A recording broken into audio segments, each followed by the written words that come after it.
Okay, here we are. Small. What's today? Tuesday? Tuesday. Today's Tuesday. Here we are, continuing the insulation of the garage. We put studs up 16 on center, and now we're putting in the rock wool, R23 rock wool, and we already have R5 styrofoam in place, and so that should really help us out in the insulation department. Over this rock wool, we'll put a 4mm clear plastic membrane, and that'll seal it up really tight. And then we have to figure on what we're going to do for the paneling, the siding, or whatever we want to do. So it's coming along pretty well. We had a little trouble getting deliveries.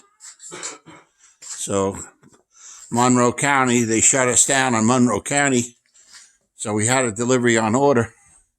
We had to cancel it. Then we went up to Pike County, where we are, and we went up to Lowe's, and we got a car full of supplies, 2x4s, 3 bales of the insulation, and Lowe's on the 27th is going to deliver the 17 more bags of insulation. We're going to need some more 2x4s as well. And there's Teddy McGee, bored out of his mind. But that's where we are at the present time. Hope this comes out. It's a little bit dark. I didn't turn the lights on in here, but that's where we are. I'll get over closer to this rock wool here. This is really nice stuff. See here, R23, beautiful stuff. It's not itchy or anything else like that. It's fireproof, moisture-proof.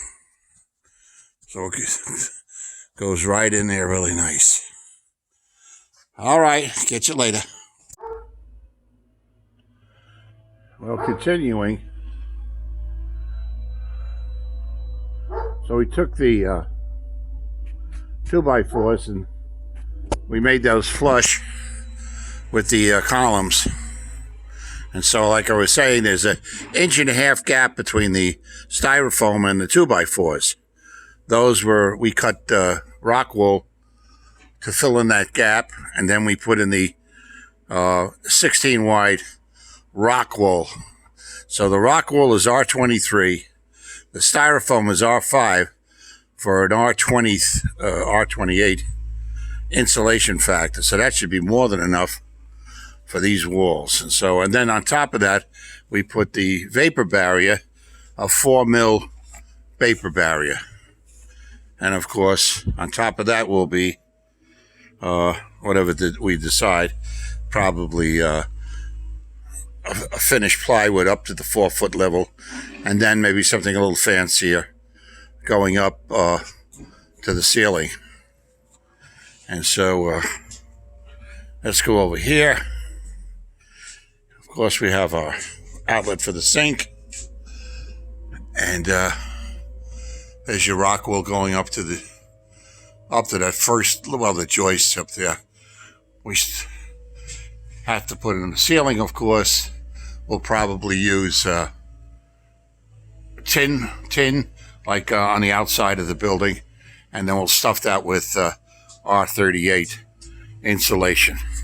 So that'll encapsulate this 28 by 28 foot room, and we should do very well in the heating department. The other day, with just the insulation as it is and nothing on the roof here, the heater back there, it was 43 degrees, and we had it 60 degrees in here. Now, today it's 60 degrees outside, so it's extremely comfortable.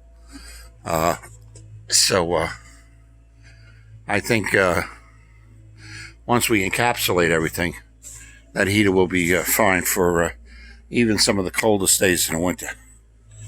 So we using mold resistant sheetrock for the back wall and the front wall. Thomas is mudding that up. He's got his three coats on there already, and we'll be priming that tomorrow and painting the next day, and then we can put all this stuff back and clean things up. And the boys are out here. He's got his transom, and they're digging down, putting the new base soil, and on top of the base soil, of course, the piping and what have you, then more fill dirt and what have you. So that's where we are. Yeah, of course, we got the foam in the windows. It's got to be cut out a little bit here. Here's your half-inch sheetrock. So